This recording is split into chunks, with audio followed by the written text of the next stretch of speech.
तो पहाड़ी अंचल से आम नलकूटे खोलले से पानी बाहरुने ठीक से ताकू चिंता करी आम माननीय मुख्यमंत्री को जन सारीचु। किछि दिन हला सारा राज्य रे ताती जेते बढ़ी ताठारु अधिका ताती बढ़ी लांजीगढ़ विधानसभा आसनर राजनीति।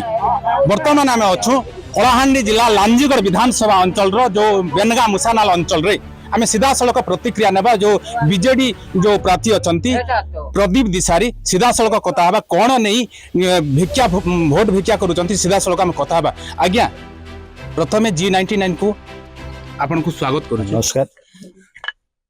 लांजीगढ़ अंचल रो आपन होचन बिजू जनता दल रो प्रार्थी कौन मुर्दा नहीं आपन भोट भिक्षा करूचंती लांजीगढ़ जो जनसाधारण प्रति देखंतु आमर किछि मुद्दा नहीं। माननीय मुख्यमंत्री जो विकास धारा रे लोकन को पाखरे पहुंचा पई हमको निर्देश दैछंती से विकास सहित लोकन पाखरे से विकास रो मंत्र नहीं के लोक पाखे जाउछु। लोक स्वतःपूर्व जानी बिजू जनता दल आज कौन लोकों कहूँ माननीय मुख्यमंत्री लोकों कौन सब योजना करा जायछि लोकंकर कौन सब माने दरकार थिला से जिनिस गुड़ा लोकों पाखे पहुंचाई आम चेष्टा करूँ सफल होइछु। आज आपण माने देखिबे गत दीर्घ वर्ष धरी ये लांजीगढ़ ब्लॉक रे केवल 6टी पंचायत केकेडी अंडर थिला। आज आम माननीय मुख्यमंत्री जनईकरी 26टा पंचायत को केकेडी अंडर रे नहीं पारिछु। ठीक से आदिवासी मानकर विकास पाए स्वतंत्र आदिवासी उन्नयन परिषद रे सामिल करागला कलाहांडी जिला को से भितर मोर लांजीगढ़ निर्वाचन मंडली 3टा ब्लॉक एवं 8टा आमर पंचायत भवानीपाटना सदर। तेणु आदिवासी मानकर विकास पाई माननीय मुख्यमंत्री सब अहर चिंता करचंती। तांकर स्वास्थ्य कथा हुंतु तांकर खाद्य कथा हुंतु किंबा तांकर बासगृह कथा हुंतु किंबा पानी जल कथा हुंतु। तेणु आम से विकास को लेकिन लोकों पाखे जाऊँ आ विकास कथा ही लोक कहूँ।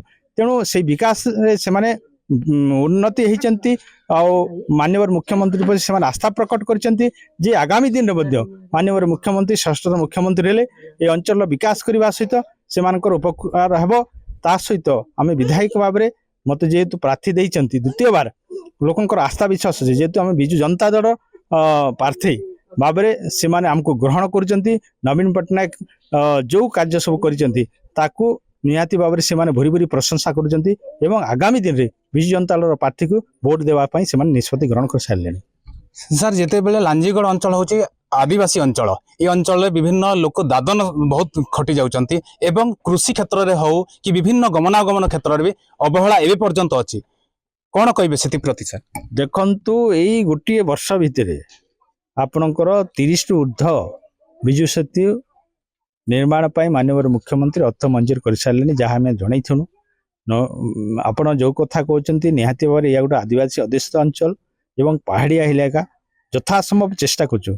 गोटे वर्ष बिजु सेतु 30टा मंजूर हवा कौन निर्वाचन मंडल आज विरल कि माननीय मुख्यमंत्री ग्रहण कले एवं आपण मैंने देखिए ये अनेक रोड रास्ता कार्यकारी होची आ जहाँ भी रही निहाती भाव में आगामी दिन से आम पूरण करवा ये दिमत नहीं। माननीय मुख्यमंत्री ए अंचल पर दरद अच्छी एवं आदिवासी मान विकास पाई सब बेले से चिंता कर अनेक कार्यक्रम ग्रहण कर। सर आउ गोटे प्रश्न थिला लांजीगढ़ अंचल रे जो यही सीजन रे खरा सीजन रे पानी पाई हंथसंत हंती विभिन्न पंचायत विभिन्न गाँव आमको अभियोग आसे गणमाध्यम प्रति विभिन्न पत्र पत्रिका बाहर पानी समस्या केमिति आपण दूर करि परिबे कि सर।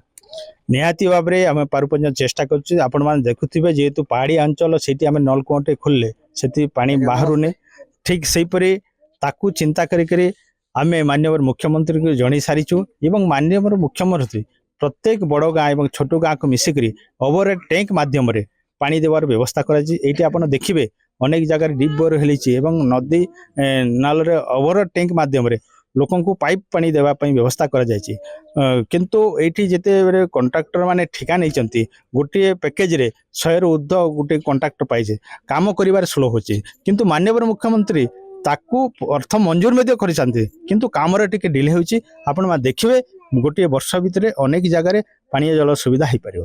सर मोर शेष प्रश्न थिला चारि थर विधायक जिते बेले भक्त भलभद्र माझी जो एबे जातीय कांग्रेस रे प्रतिद्वंदिता करुचंती आपण सहित लड़ाई चली केमिति सामना करिचंती सर। ଦେଖନ୍ତୁ ଲୋକ ତାଙ୍କୁ ଯେଉଁ ପ୍ରକାର ଆସ୍ଥା ଏବଂ ବିଶ୍ୱାସ ରଖିଥିଲେ ଦୀର୍ଘ 25 ବର୍ଷ ସେ ଅଞ୍ଚଳରେ ସେ ବିଧାୟକ ହେଇଥିଲେ ମନ୍ତ୍ରୀ ହେଇଥିଲେ କିନ୍ତୁ ଗୋଟେ ଉଦାହରଣ ଦେବି ଏଇ ଲାଞ୍ଜିଗଡ଼ ବ୍ଲକରେ ଦୀର୍ଘ ବର୍ଷ କେକେଡିଏ କେବଳ 6ଟା ପଞ୍ଚାୟତରୁ ଉର୍ଦ୍ଧ୍ୱ ପଞ୍ଚାୟତକୁ କାର୍ଯ୍ୟକାରୀ ହେଇପାରିନଥିଲା ମୁଁ ଯେତେବେଳେ 2019ରେ ନିର୍ବାଚିତ ହେଲି ଏ ଅଞ୍ଚଳରେ ବୁଲିଲି ଆମର ଅନେକ ଜାଗାରେ ଆମର ଆଦିବାସୀମାନେ ପ୍ରତ୍ୟେକ ପଞ୍ଚାୟତରେ ଅଛନ୍ତି କିନ୍ତୁ ସବୁ ପଞ୍ଚାୟତକେ ସେ ସାମିଲ କରିପାରିନଥିଲେ ମୁଁ ଯେତେବେଳେ ବିଧାୟକ ହେଲା ପରେ ମାନ୍ୟବର ମୁଖ୍ୟମନ୍ତ୍ରୀ ଜଣାଇଲି ଯେ ଆମ ଲାଞ୍ଜିଗଡ଼ ବ୍ଲକରେ ପ୍ରାୟ ପ୍ରତ୍ୟେକ ଗାଁରେ ଆମର ଆଦିବାସୀ ଶ୍ରେଣୀର ଲୋକମାନେ ରହୁଛନ୍ତି କୁଟିଆ କନ୍ଧମାନେ ରହୁଛନ୍ତି ତେଣୁ ତାକୁ ଆମେ ସମ୍ପ୍ରସାରଣ କରାଯାଉ ଏବଂ ମାନ୍ୟବର ମୁଖ୍ୟମନ୍ତ୍ରୀ ଲେଖିଲା ପରେ ମାନ୍ୟବର ମୁଖ୍ୟମନ୍ତ୍ରୀ ଯଥାଶୀଘ୍ର ଗ୍ରହଣ କଲେ ଏବଂ 26ଟା ପଞ୍ଚାୟତକୁ କେକେଡି ଅଣ୍ଡର ନେଲେ ଆଜି ପ୍ରତ୍ୟେକ ଗାଁରେ ଆମର ଯେଉଁ ଆଦିବାସୀ ଭାଇମାନେ ସେମାନେ ଘର ପାଇବାର ଆରମ୍ଭ କଲେଣି ଆଗାମୀ ଦିନରେ କେକେଡି ଅଣ୍ଡରରେ ଯେତେ ବି ତାଙ୍କର ଯୋଜନା ଅଛି ସେଇ ଯୋଜନା ଉପରେ ସେମାନେ ସାମିଲ ହେବେ ତା ସହିତ ମାନ୍ୟବର ମୁଖ୍ୟମନ୍ତ୍ରୀ ଆଉ ଗୋଟେ ଦାବି ରଖିଲା ଯେ ଆମେ এই ଅଞ୍ଚଳର ବିକାଶ ପାଇଁ ସ୍ୱତନ୍ତ୍ର ଉନ୍ନୟନ ପରିଷଦ ଗଠନ କରାଯାଇକରି ଆଦିବାସୀମାନେ ତାଙ୍କର ଗୁଡ଼ି ମନ୍ଦିର ଦେବଭୂମି ଏବଂ ତାଙ୍କର ଯେଉଁ ପରମ୍ପରା ବାଦ୍ୟ ଗୁଡ଼ାକ ଅଛି ତାର ରକ୍ଷଣାବେକ୍ଷଣ ଲାଗି ମଧ୍ୟ ମାନ୍ୟବର ମୁଖ୍ୟମନ୍ତ୍ରୀ ସ୍ୱତନ୍ତ୍ର ଉନ୍ନୟନ ଫଣ୍ଡର ବ୍ୟବସ୍ଥା କରିକରି এই ଅଞ୍ଚଳକୁ ସାମିଲ କରିଛନ୍ତି। ନିଶ୍ଚିତ ଭାବରେ ଲାଞ୍ଜିଗଡ଼ ବିଧାୟକ ପ୍ରଦୀପ ଦିଶାରୀଙ୍କ ସହିତ ଆମେ କଥା ହେଉଥିଲେ ଦେଖାଯାଉ ରାଜନୀତି ପାଣିପାଗ କୁଆଡ଼େ ଯାଉଛି ତାହା ଦେଖିବାକୁ ବାକି ରହିଲା। କଳାହାଣ୍ଡି ଜିଲ୍ଲା ଲାଞ୍ଜିଗଡ଼ ବ୍ଲକ ଲାଞ୍ଜିଗଡ଼ରୁ ଗୁପ୍ତେଶ୍ୱର ହାତୀ G99 ନ୍ୟୁଜ୍।